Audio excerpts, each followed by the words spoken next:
Hi everyone, this is Danielle, also known as Gently Smiling Jaws, and welcome to my Flosstube. And I mentioned this in my last video, but let me check the date. August 13th of 2023 was the first video I posted, so we are now, at the 1 year mark of my Flosstube. So it's kind of hard to believe that it's been a year already, but yeah, we'll just keep going and see how it goes. As far as beverage, what I've got today is a raw pu'er, a sheng pu'er from Crimson Lotus Tea. I'll bring this up here.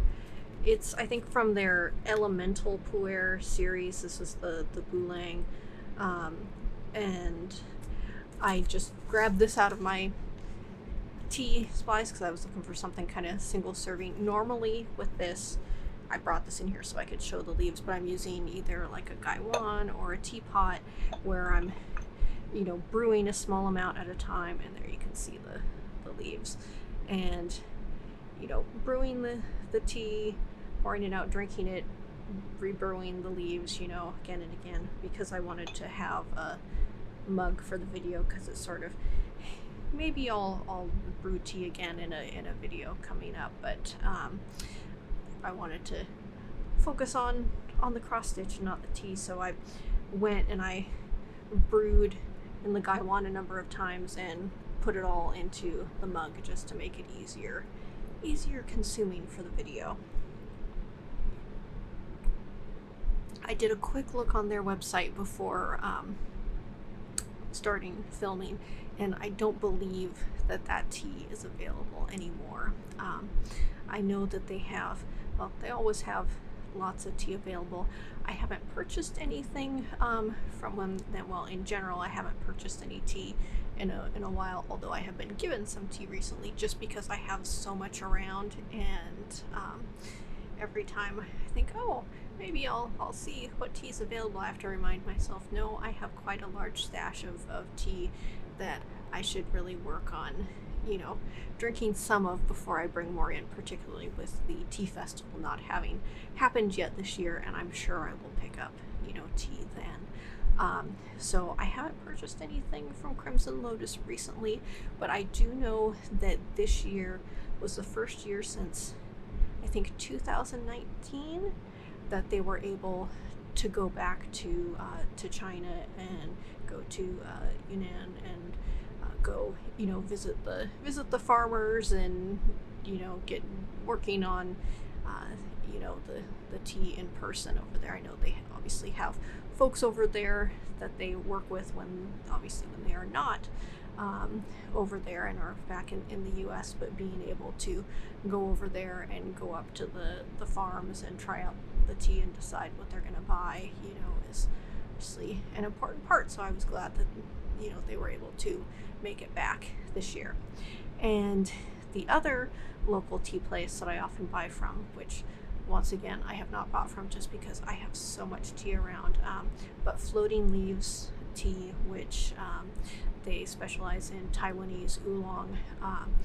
They're often going back to Taiwan, and I think I'm trying to remember if they were either just there recently or are currently in Taiwan, because they go back there and get tea, and I know they have teachers there that they've learned from as far as being able to roast their own tea and things like that. And they had I think it was their 19-year anniversary just within the last week or two, where they did a sale for the one day. And again, I had taken a look on their website, and the things that I was like, oh, maybe I should pick up some more of that.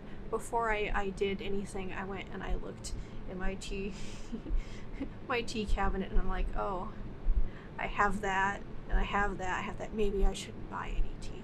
So although I have not been able to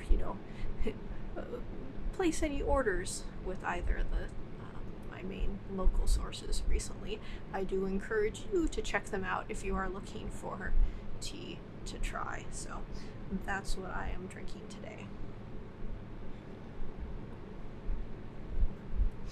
let's see.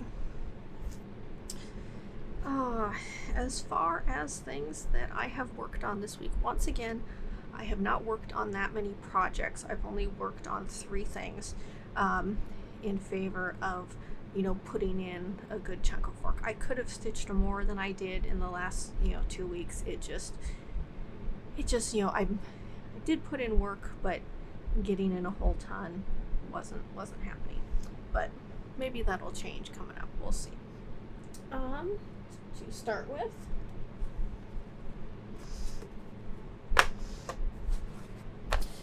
the first part of the plants in Petrichor SAL, it's just the frame portion of it. I completed that, and that was a total of 1,690 stitches. And part 2 was just released at the time of me filming this. It was released last night, and the second part is for this window area here, and it looks like it's pretty much full coverage except for areas that have yet to be stitched in future parts of the SAL to be released. So I don't have jotted down how much the next section is, but if I remember right, this was 1,690. I think this second part is like 1,300 and something, so a little less than this number of stitches, but we had 2 weeks to stitch this, and I think we have 2 weeks to do this next section, and then I imagine it will go to the smaller little segments and maybe being weekly, but we will see. But the floss is that I just have, it's just the called for colors, which are all DMC, and this is the called for fabric, which is from which is Garden Crafts. I'll have to double check and put it in the description, but the pattern is the plants and Petrichor SAL from Fine Frog Stitching. So what I'm seeing of the pattern so far, I'm quite liking. So far, I am keeping up. Hopefully that will continue. Once again, I did not get back to my modern folk embroidery. We'll see how things go. I do want to get back to it eventually, but right now I'm just not feeling it. So yeah, this is in the first section, and that fabric is quite lovely. So, and this is, I got this in I believe this is the 18 count beta version, so that was a good chunk that I got done.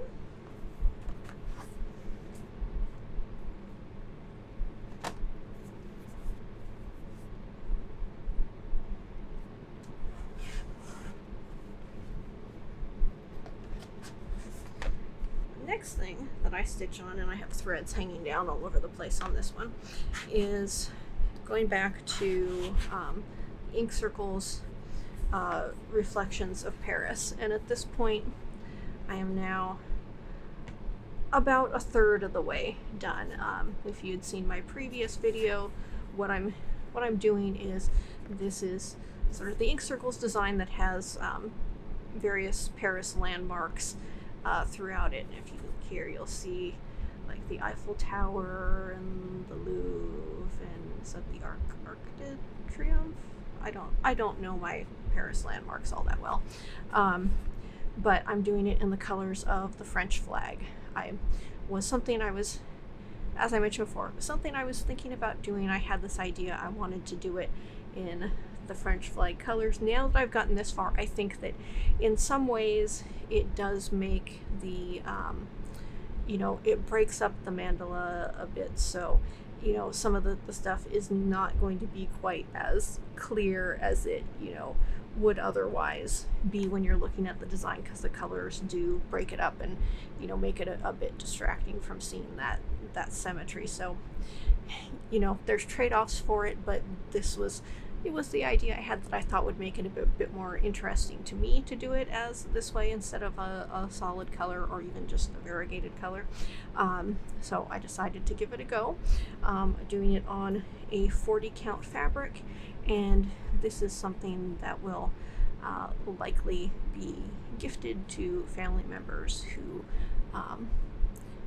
have traveled to France several times and much more knowledgeable and into France than I am. So I think for myself, when it comes to my projects, I may be more of a process stitcher than the final product. I do enjoy the final product, and at some point I'll have more stitching up behind me than I do, but I feel like a lot of the things I work on, I tend to work on larger pieces, and this maybe isn't super large, but I think there's still about like 7,000 stitches in it or so.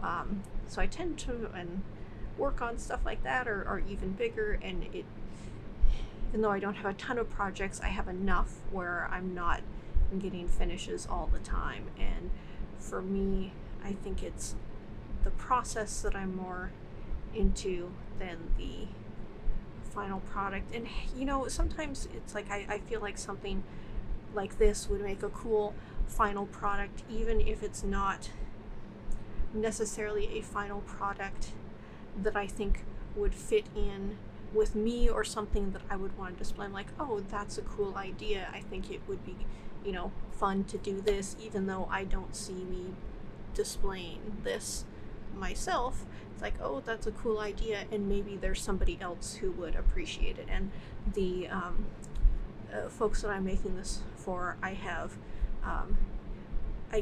gifted them some cross stitch previously, and they still have it out on display and seem to enjoy it. So although I'm not making this as something with a deadline to give as a gift, that's sort of the thought of what will eventually happen with it.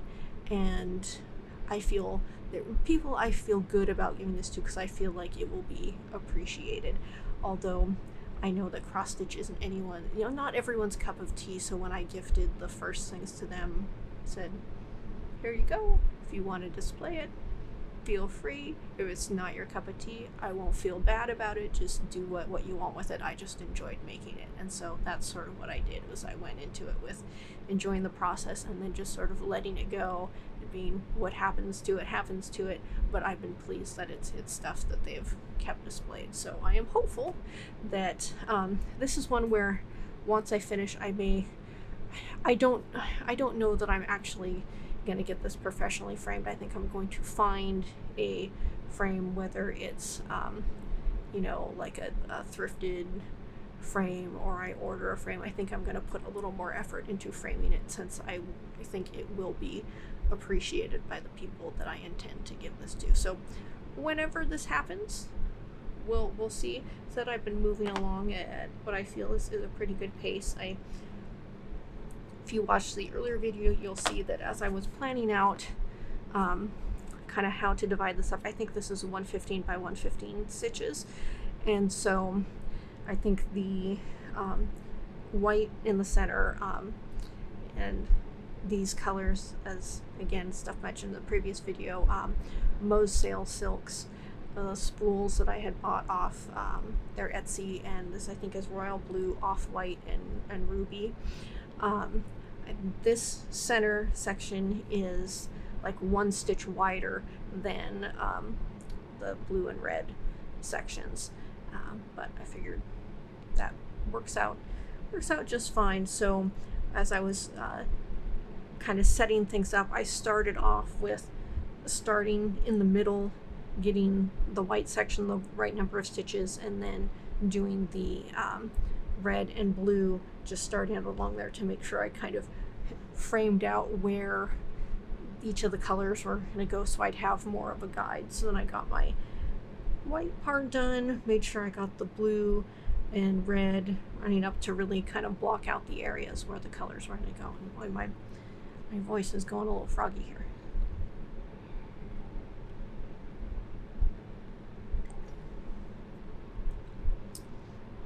But now that I've got that sort of framed out. So my plan is to work on this blue section next, and then I'll work on kind of the bottom portion. I'm used to doing everything in my Lowry stand now, and because of how this fits in the frame, I'm trying to figure out how I'm gonna work things around to do this lower section that normally, you know, finds itself covered. I mean, I suppose I could move it. I could move it in the Q-snap, but part of me is sort of reluctant to do that because it fits so nicely in here. So maybe I'll just hold this or flip the stand around or something to get it how I want it when I work on that. But yeah, said I don't have a particular deadline. I'm not pushing myself to finish this, but I'm enjoying working on it because I want to see how it all works out in the end. So I have been, you know, putting time into this, and I figured that, you know, I think for the previous video I had the white section done, so I'm figuring I'm trying to kind of finish each of the, you know, one of the 6 sections between each of my videos. Whether that happens or not, I don't know, but that's sort of what I'm kind of planning for, assuming I keep having fun and wanting to work on this. So that's where that one is.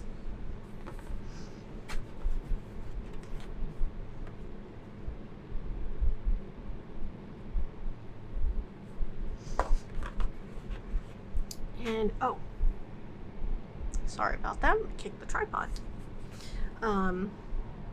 My notes for that Reflections of Paris, I put in 1,098 stitches on that.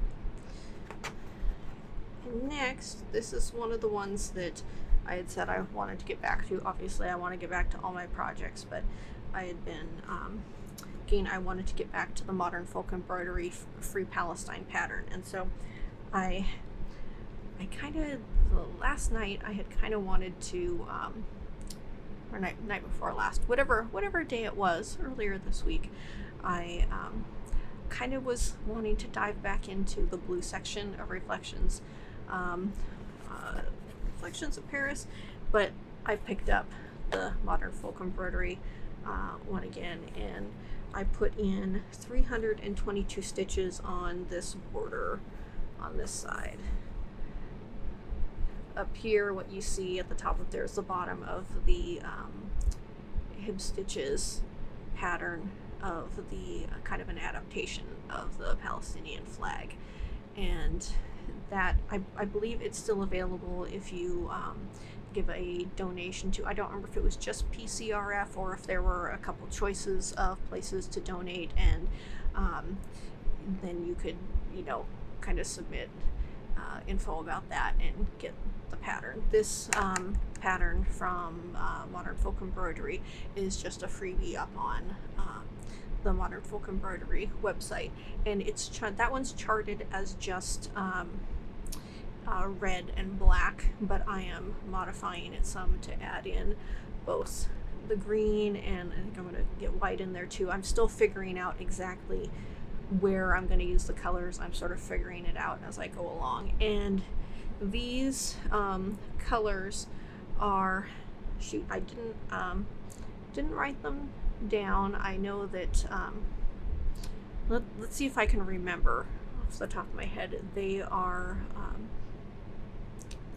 Thread Gather Silken Colors ones, and I'm kind of using, I started using these colors back when I did the Yasmin's Made with Love pattern. I believe that one was called Stitchers for Peace, and I'll find pictures and put stuff in. But I did, that was kind of the first Palestine related pattern that I stitched, and I used this same fabric. It's Fox and Rabbit, I think it's Winter Wren, 46 count. This is another piece of that, and so the colors that were used on there, I've tried to kind of carry through all the pieces that I've done. So I did that one first, then the flag that's up there, and now this one. And so I think the black is either ink black or inky black. The green, that's a variegated, I believe, is Coastal Seaweed. The red, maybe Crimson. crimson or in the reds. I don't remember offhand. And I think the white that I used was just a DMC, and on the Stitchers for Peace there was also a light gray that I think was tinsel, which may have been a limited edition color that I bought. I did order another skein of the red and green recently when I had placed an order with 123 Stitch, because even though since I'm doing just 1/1 on the 46 count of these, I'm not going through a ton of it. I am doing more patterns like this, and I just want to make sure that I had more on hand, even though things that were bought so far apart, I'm sure that different die lots and everything, but it doesn't really matter for what I'm doing. I just wanted to make sure I had more on hand, so as I continue to do patterns related to this, that I had I didn't run out. I didn't buy more of the black because I know I still have some on hand, but I also have I have a full cone of DMC 310, so if I ran out of this, I mean, I can always switch to the 310. It's not silk, but I've caught it on hand, and it's a lot of it, so having the red and green in these colors were kind of more important to me to have kind of consistency throughout. And I'm not sure exactly how I'm going to finish things with this once it's done, and I still haven't finished or I should say haven't fully finished my Stitchers for Peace. I'm trying to decide exactly what to do with that. You can see I don't finish a ton of stuff, and then I'm not so great about fully finishing it either. I'll try and get better, but we'll see. But that's where things are at on this right now. And since I've got this, I'll mention that I still keep my expired eSIM. I had gone through Nomad. I had gotten a refund in points, got a new, almost dropping a pen here, got a refund in points to purchase a new eSIM, emailed the info to Connecting Humanity, and I've been waiting for it to be activated. Once again, hasn't been activated yet. I keep an eye out on it. They always post there's plenty of reasons why something either doesn't get activated or may not be activated for quite a while, so I'm giving it time, and after a certain number of weeks, if it still hasn't been activated, I will resend it in, and we'll see how things go. But yeah, obviously the conditions over in Gaza, Palestine, we're never been great over the last however many months now it's been, but particularly hearing things getting significantly worse recently, so so I figured it was time to pull this back out again, and I'll see if I can get some more done on this and get some of the center done. I started on this because when I went to pick this up, I know I had kind of figured out some of what I wanted to do color wise on the stuff in the middle, but when I picked this up, I couldn't remember for certain, and I'm like, well, I'll just start on the border because I know that's just black. So that's what I did on this one. All right. What else did I want to mention here? So I had shown previously, I was talking about spinning, and I did start in on some of the Teeswater. So I spun earlier today, and I had spun like another day before. I feel like I'm still getting used to spinning this. I feel it's turning out a little fuzzier than I would like, and I think perhaps I need to, when I'm drawing out the fiber, that because this has such a long staple, maybe I need to do it longer than I have been, just to kind of make sure that all of it's getting caught up in the twist. But that's where I'm at as far as spinning some singles. And my plan is to kind of, I've got the spag here that had 4 ounces of Teeswater roving, and I'm going to try and fill up this spindle and another spindle, and then ply the stuff together into a 2-ply, which should be pretty thin considering my singles are pretty thin there, and I haven't quite decided what I'm going to try and do with it, but that's where I'm at so far. And I probably said this previously, but this is a spindle from Bosworth Spindles. I've been really happy with the spindles that I've gotten from them.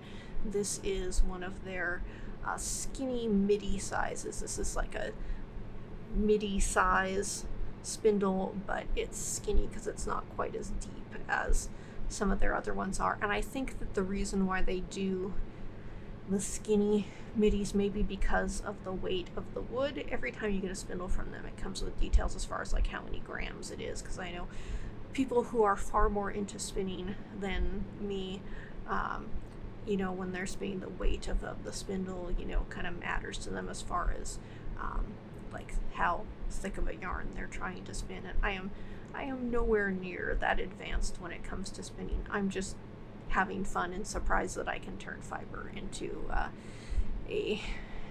into yarn at all. So yes, I am, although I have been doing it on and off for years, I am very much a newbie spinner. And in fact, you can see on the bottom here, you see that area right there.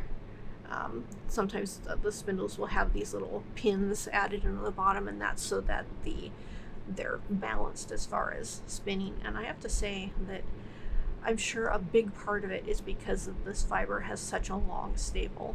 But after not having done really any spinning for quite a while, picking this up and spinning with this, I dropped the spindle like once today when I was working on it, and I think that was the first time that I dropped it in just a couple days that I was working on this, which surprised me because I expected, I haven't done this in a while, I'm going to be, clumsy, I'm going to be dropping the spindle, but I haven't, and I really think that it's just due to the fiber staple being so long that it's just easier to keep everything all twisted together, even if you get it really thin, as opposed to having shorter staple and it not, if I wasn't careful enough as far as how much I was drawing the fiber out, that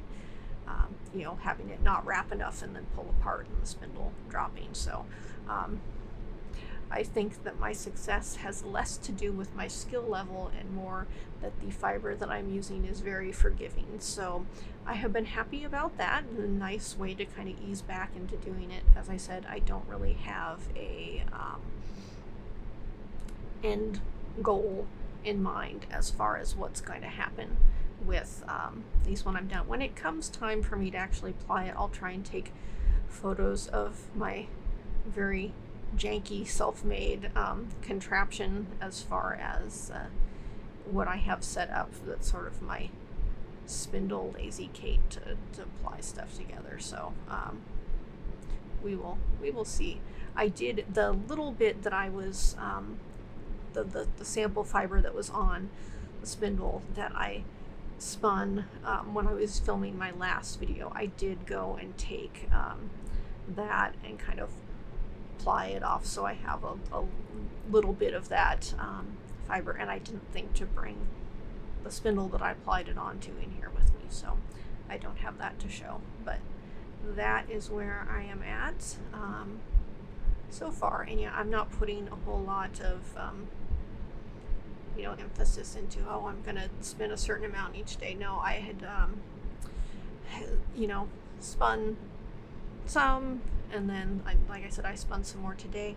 What I should try and do is when I'm focusing on cross stitch, I have an area that I sit in where I've got my Lowry stand and my tablet that I have Pattern Keeper on, and then normally I am watching like YouTube, whether it's a Flosstube video or just some other YouTube video, or I'm watching a Twitch stream, and so I'm doing, you know, combination of watching something as well as doing cross stitch. But there's kind of a lot of stuff that I want to watch, and sometimes if I want to watch like multiple Twitch streams, which I can't really do on a tablet, or I suppose there's ways I could do it, because I'm pretty sure there's like websites that you can go to and like paste in multiple Twitch streams that you want to watch, so potentially I could figure out a way to do that on my tablet. But if there's really multiple things I want to watch at the same time, where I can't really, at least now, do that on my tablet, I'm sitting at my computer, which isn't really set up for me to be cross-stitching there. And so, but it does work for me to spin there, so I figured that at the times when I'm sitting at my computer, I should try and get myself to spin more, which would have the added benefit of, if my hands are busy spinning while I'm watching multiple things, then my hands are not free to browse on websites for things to purchase. So I think that if I can push myself to do some more spinning at my computer, then that would not be a bad thing.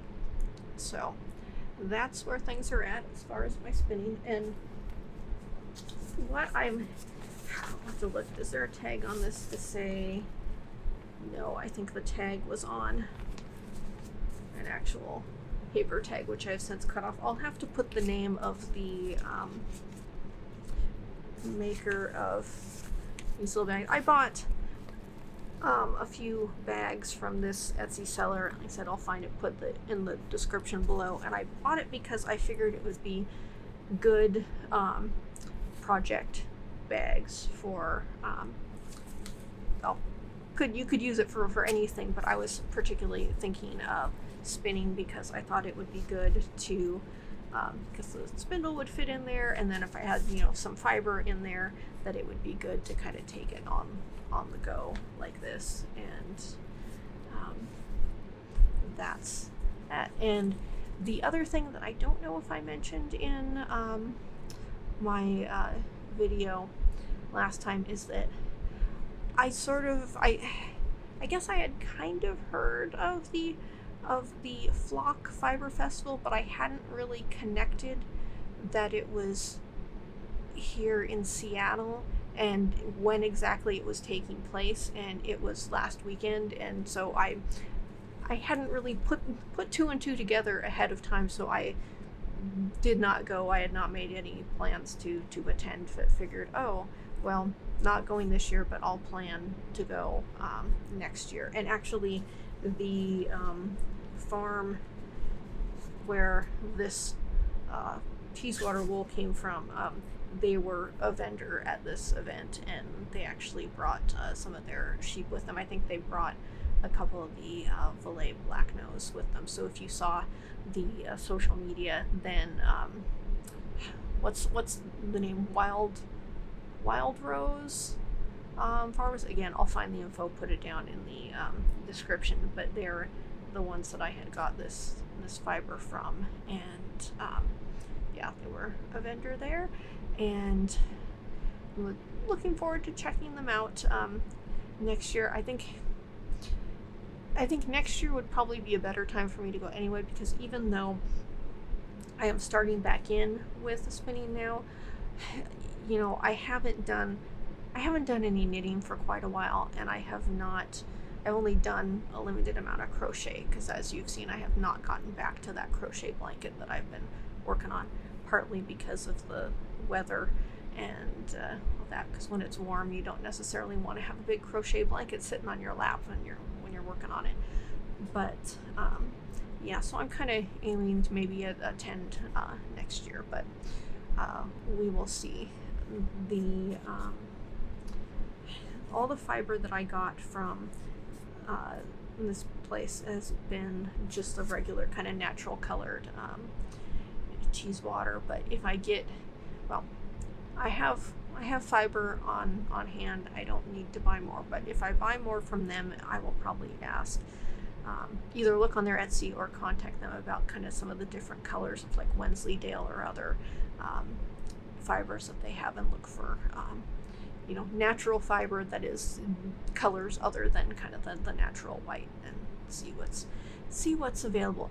A lot of what they have up on their Etsy, at least when I last checked, was there was also kind of yarn that you could purchase, some like woven blankets made from wool that was from their sheep, and then a lot of raw fleece.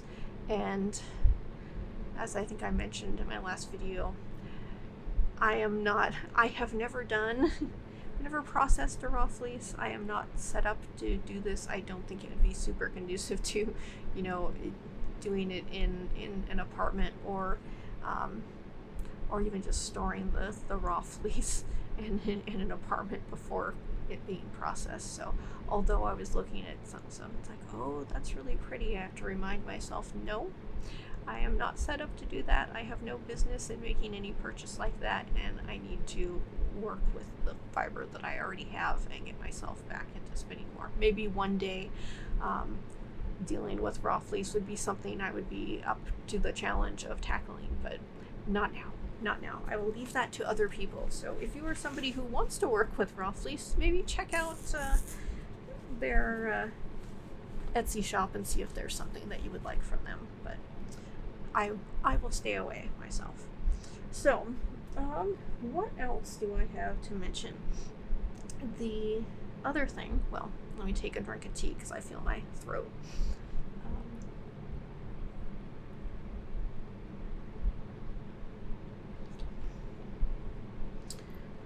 So when I do these videos, I don't normally talk about haul. I don't. Some people always have that section. I don't always. Not always getting stuff. When I'm getting stuff, I don't necessarily feel the need to be talking about it. But I did get some stuff that I did want to show. So Yasmin's Made with Love had some Halloween boxes a little recently, and I had seen this gothic bat pattern that was available, and I thought, oh, I really like that pattern, and I thought I liked the pattern a lot. I know it was going to be, I guess it's 161 by 161 stitches. I like the pattern. I didn't necessarily know that I was going to get around to stitching it anytime soon, but I thought, oh, I like the pattern, but not knowing if I could get to it soon, I should hold off on getting, the box. So I looked at it, kind of considered it, and thought, oh, no, I shouldn't spend on that. Maybe at some point some point in the future, the pattern would, come out on its own, and I could get it then. But then I saw pictures of the hand-painted boxes that she was doing for these boxes, and I got the one that was with this bat pattern. There's also one that's a different kind of spooky Halloween pattern, but the bat one was my favorite, so that's what I went for. But the hand-painted box was what kind of did it for me, and I'm like, oh, well, if the box looks like that, I'm gonna pick it up. So it's just got painted inside there. So I thought that was very nice. Do I know exactly what I'm going to put in this box? Absolutely not. But I thought it was nice for now. I'm going to find a place for it to kind of live back here on this table, and then I will kind of figure out. But yes, it was box pattern. There's also a little fob there with bats and a ghost and a little spider web. And there was a needle minder as well. There were some little goodies in my shipment also that have already been consumed. And the other thing that I picked up was, I picked up, since I was ordering, I've ordered PDF patterns from Yasmin in the past, but this was my first time ordering anything physical. And since I was getting the physical box, I saw her project bags and decided to pick one up. And I was originally looking at kind of one of the Halloween themed ones, but for some reason this color combo, even though it's not Halloween at all, there's the fabric on the back and the fabric inside. Again, not a Halloween themed one, but for some reason this is the one that spoke to me, so this is the one that I picked up. So that's what I've got. But I figured that I would, like I said, I don't always show these, and I don't know if she has any of the Halloween boxes available still. I thought I saw some kind of story or something on Instagram, or maybe it was an email. There was something that I saw that she had some more boxes available, but I don't remember if it was that one in particular or if it was the other spooky pattern, or whether it just meant kind of both in general. But that's yeah, that was a pickup I wanted to mention just because I thought this box was really cool. So that's what I've got. What else do I have on my list here? Oh, so right now we're at the time of year where Hobonichi is starting to do their previews of what their 2025 kind of planners are going to look like. And I think last time when I picked up, I probably purchased more items than I should have based on what I have actually used. So I will be more conscious this go round. But what I am looking for, what I'm really looking for, and they haven't shown what it's going to look like yet. I don't know whether they'll have shown it by the time this video goes up, but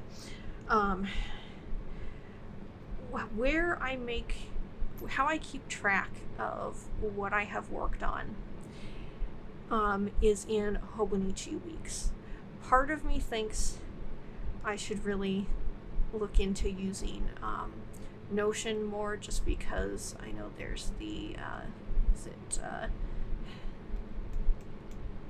Nati who has the kind of cross stitch or kind of template thing in there, which I do have. I just haven't really gotten myself to use it, and I think that would be great for looking at all the data over what I've worked on over a long span of time. In some ways I would like to have that, but in other ways parts of me just really wants to just jot it down. So that's what I'm doing for now. Maybe things will change going forward, but for right now I'm enjoying writing it down. So I have this sort of this thing is it's just kind of case. I don't remember the name of this particular cover, which is not a Hobonichi. I got this from Apple Pig, which is on Etsy, but forgot I tucked those in there. They've been around for some time. This is the one thing I have bought from them, and it's a cover where currently I have 2 weeks in here, and I've been getting the ones that have the zodiac animals on it. So I had a tiger one, which I used. There was one with a tiger for Year of the Tiger that I had used when I was finishing up those the classes I was taking for the kind of certificate program that I did a number of years back. And then after I finished up with that was kind of when I started in on cross stitch. So I have the tiger one, which I think started off for school related things and then became where I noted down my cross stitch stuff. Then we had Year of the Rabbit for 2023, and that again was all cross stitch stuff. And then this year was Year of the Dragon, and they did seahorses as the dragon on there. But what I am really looking forward to is seeing what Hobonichi does for 2025, because it's Year of the Snake, and I'm hoping it's something that I really like, because I'm picky when it comes to snake related things, considering I've gotten, the other zodiac animals for the last couple of years. I will probably that I'm assuming that is the weeks that I will choose for my cross stitch stuff next year, but I am we'll see. I mean, doing the seahorses for Year of the Dragon is kind of a cute thing, but if I was someone who was super into seeing a dragon, then I may not have been.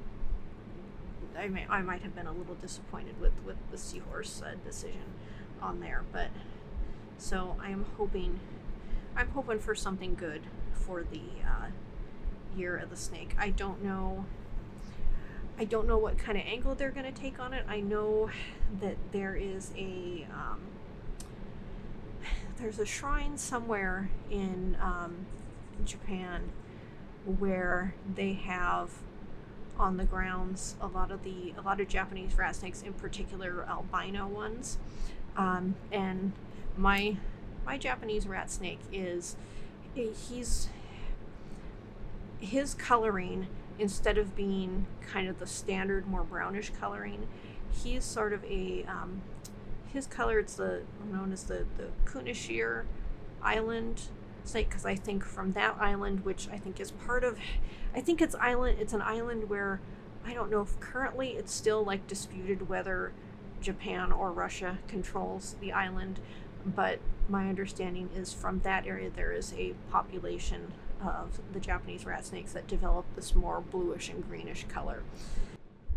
So my Japanese rat snake is kind of from that population, where I imagine that, being on an island, if there were some that kind of just over time developed more of that coloration.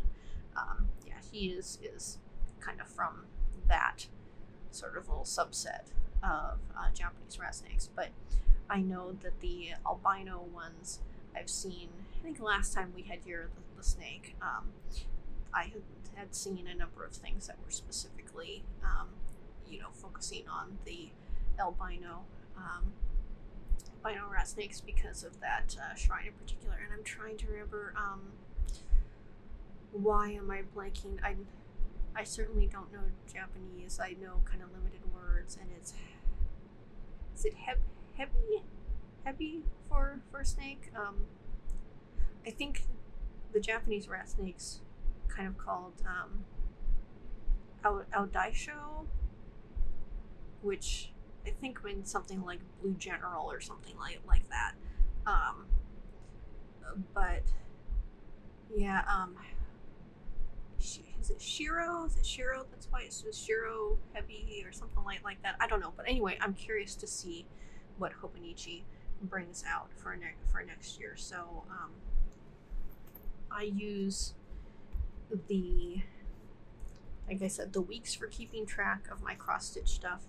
As far as Flosstube, I have a cousin, Hobonichi cousin, this larger, I forget if this is I get confused between the A5 and A6 size. I don't remember which is which, but the cousin is the larger one, and I use the Day Free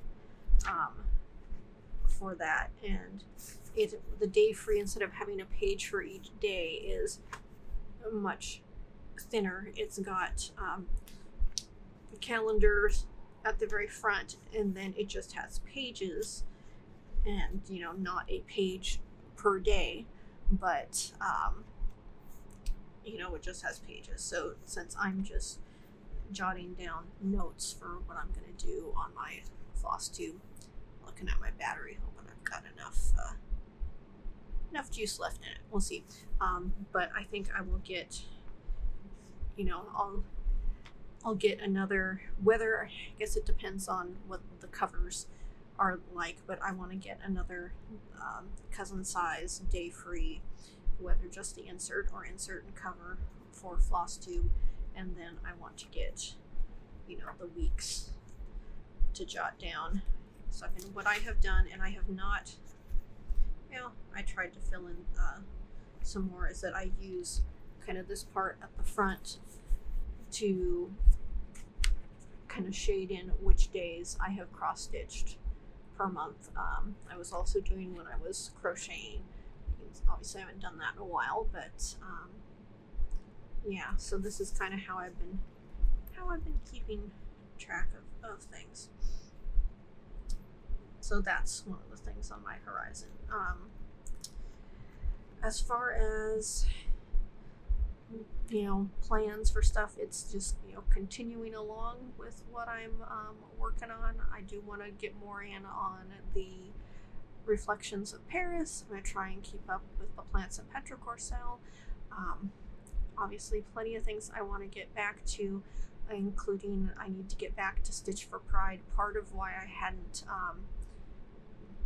dove into the March one, which is the one that looks like the sriracha bottle. I forget which artist goes with that. Is that I was trying to decide which flosses I was going to use, and I was wanting kind of more reddish for the bottle. Right now I've been using the Dying for Sass like kind of rainbow goth floss colors on there, and I wanted to do more red of the colors that I had, whether specifically from that rainbow goth or from some other ones I had picked up when I had placed that order.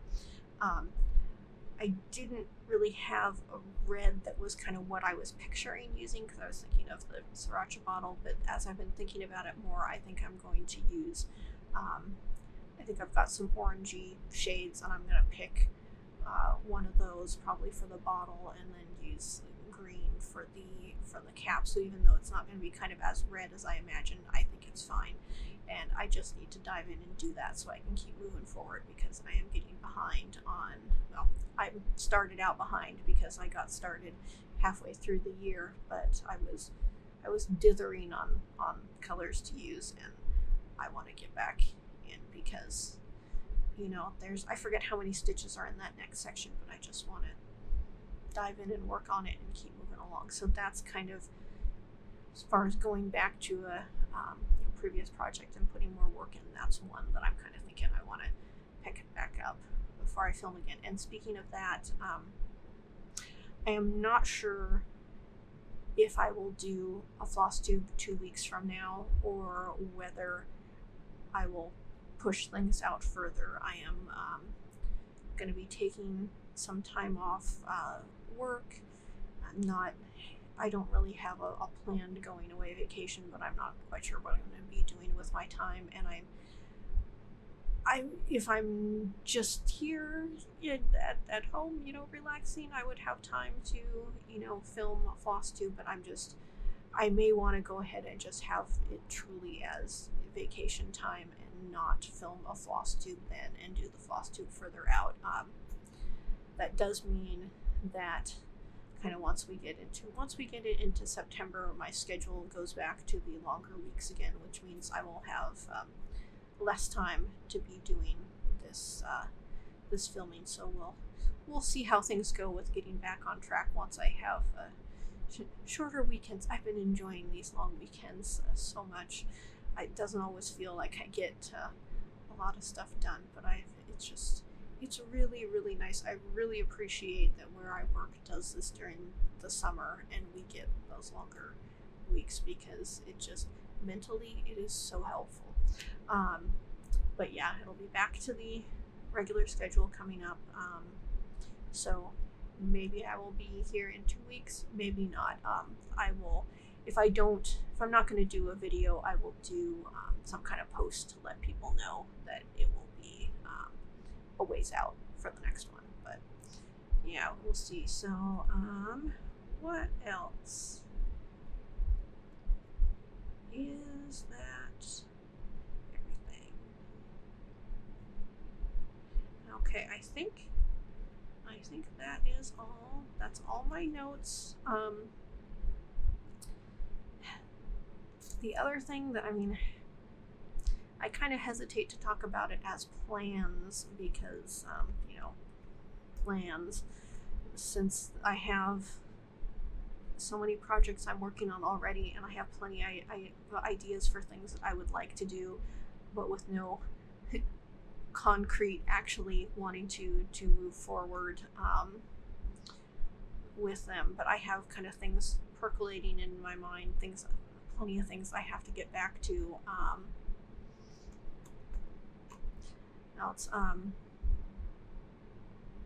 There's obviously is it Needlework Marketplace? The online thing where vendors will, doing patterns. I know there's been lots of things posted of people who are coming out with new patterns that will be released, and it's a virtual market for wholesale for vendors, all that. I've been seeing stuff that looks some stuff that looks interesting. I've been holding off, just like I didn't do anything with the market earlier in the year, the Nashville market, is because although sometimes I do get paper patterns,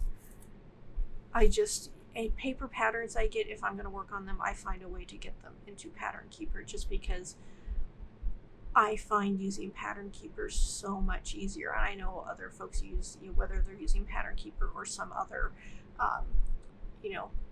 another program you can use on a tablet. I think I've heard of ones like, was it Markup RXP, and I forget what some of the other ones are, but Pattern Keeper is what I use, and I am so glad that I am, using a digital pattern thing, just because I have found it so helpful. And because I do that, I tend to not get paper patterns as much. I prefer to get PDFs, and so I think that's something that's helping me be more mindful about not purchasing, getting overexcited and purchasing a bunch of patterns, because I would like to, I do want to support designers and shops and all that, but I have so many patterns. I don't need to purchase more patterns right now, although I would like to, but I try and remind myself that if I do want more patterns, the vast majority of the time I would prefer a PDF. So I've been kind of window shopping things that I think are cool, but I have held off making any purchases or pre-orders for that. As far as things, obviously plenty of things that I would like to start, so many things I want to finish. What I would like to do, and again, I don't know when this is going to happen, but I want to pick, I think, some kind of a sampler pattern. I have some ideas on whether I do like an ink circles or one of Yasmin's patterns or something. I have a couple ideas floating around in my mind, and I like what Michelle from Bendy Stitchy, battery is dying. I switch it out. Okay, my battery died on me. I'm not quite sure at what point it died. So one of the things that I would want to do in the future, I'm looking at doing some kind of a samplerish pattern, whether from I picked up some patterns both from Ink Circles and from Yasmin's Made with Love that I think could potentially work for this, and I'm kind of got the idea from looking at Michelle from Bendy Stitchy's is it a tail end pattern, where if she has finishing off something on one project and she has some floss left over, then she'll just go and use the rest of that floss and stitch on this tail end project that she's working on. I don't necessarily think I want to do it that way. I'm sort of thinking that what I did sometime back is I had picked up a couple of the floss packs that Tracy from Ink Circles has, and I don't know whether it's still available or not, but she had a lot of floss that stuff that has been discontinued, or the dyer is no longer in business, and so it's floss that she had a bunch around, but she can't design with it because it's stuff that isn't available anymore. And I picked up some, packs of that, and what I'm thinking I want to do is kind of look through those colors more closely, figure out kind of which ones I think, whether I think they all work together, or kind of select what I want, try and find a pattern where I figure I'm going to have enough of this floss to make that pattern work, and then maybe kind of do it like a grab bag style thing, where instead of having it like a tail end thing, maybe I go and have all this floss in a bag, and I go and maybe I have like 2 bags or something, where I have all the floss that I'm going to use in here, and I go and I just grab one out of the bag, not knowing what it is, take a strand of that, and then I do put a strand in, and then that floss goes in the other bag of stuff that I've already used. And so I slowly kind of work my way randomly through this, floss that I have, until I've gone, through a strand of all of it, and then I go back and start the process over again. Like I said, I've got a number of ideas for things that I may want to use, but now that I'm thinking back, I said that it was Michelle G. Bendy Stitchy's tail end project. I know she's doing a tail end project right now, but I think the one that I saw that was kind of, it inspired me, was her one that was the Stitch It For Me one where she was taking the pattern with her to retreats and was having people, like stitch a strand on it for her, so it was stuff stitched by a bunch of different people. And I think I thought it was something that looked really cool, with just the, random flosses used. And so I'm thinking of something kind of along those lines. Again, I don't know when I'm actually going to start this, but it's just one of those ideas percolating along. So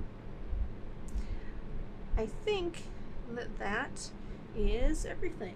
Look back here, make sure I think I went over everything I wanted to cover. So, like I said, maybe I will have a Flosstube for you in 2 weeks. Maybe not. Haven't decided yet. If it's like a month from now that I actually do it again, at least hopefully I will have more to show you. Right now, like I said, I've been focusing on fewer projects and getting kind of more stitches in on each one, and we'll see whether or not that continues. Like I said, right now I'm sort of focusing on what things make me happy. So we will see. But thank you so much for watching. If you're here at the end of the video, I appreciate you watching all the way through. Always feel free to comment with what you are working on, since I always enjoy hearing what other people are working on. Even if I shouldn't be enabled to work on more things, it's always fun to see and hear what other people are doing. So again, thank you so much, and whether it's in 2 weeks or 4, I will see you for another Flosstube a bit down the road. Thank you. Bye.